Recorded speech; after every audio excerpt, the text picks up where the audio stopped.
In the evening hours of May 22nd, 2011, a massive tornado ripped its way through the southern half of Joplin, Missouri. At around 5:17 p.m., the National Weather Service Springfield, Missouri office issued a tornado warning to the residents of Joplin, Missouri. Approximately 17 minutes after that broadcast, at around 5:34 p.m., the funnel of a tornado started to form just west of Joplin and would cross into the city just 2 minutes later.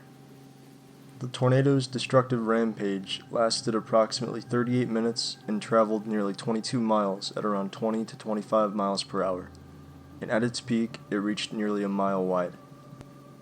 When the tornado touched down, it had the destructive capabilities of an EF2 tornado, according to the enhanced Fujita scale.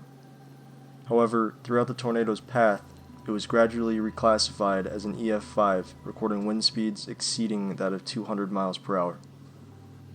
The Joplin tornado killed 158 people and injured approximately 1,100, and would end up surpassing the 1953 Flint Beecher tornado as the deadliest since modern record-keeping began in the year 1950. The tornado is regarded as the most costly tornado in United States history, with damages amounting to nearly $2.8 billion, which would be equal to about $3 billion in 2018. Survivor accounts of the event tell just how earth-shattering the tornado really was to the residents of Joplin.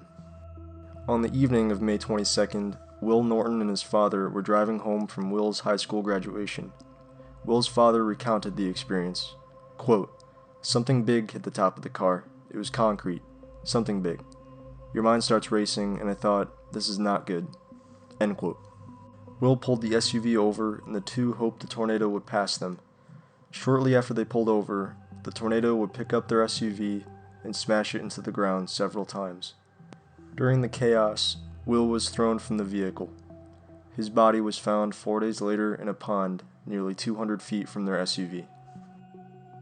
Another survivor account came from a Pizza Hut within the city of Joplin. Christopher Lucas, a manager at the restaurant, was described as having saved the lives of his employees by holding the door of the freezer they were taking shelter in shut as the tornado ripped open the store around them.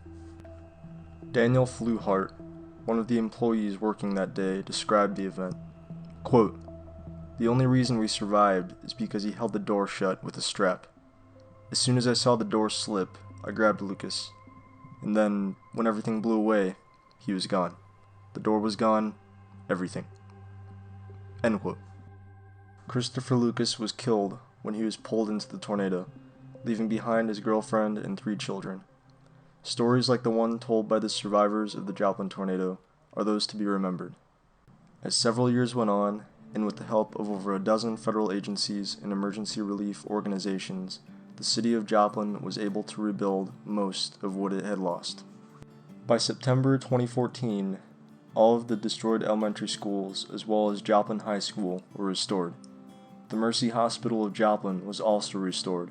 It opened its doors in March of 2015.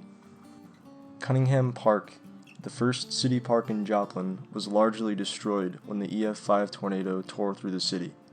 It was later rebuilt in dedication to the lives lost on May 22, 2011. A new garden sits as a memorial where the former playground once stood. A new modern playground was constructed on the northern end of the park, along with a reflecting pond built in dedication to the children who lost their lives that day. The Proclamation of Restoration fountain is a replica of the original fountain that stood in Cunningham Park. The plaque on the fountain reads, "To the City of Joplin and the seasoning of lives lost during and from the aftermath of the May 22nd tornado." Alright, that's about it for this video. I'll see you in the next one.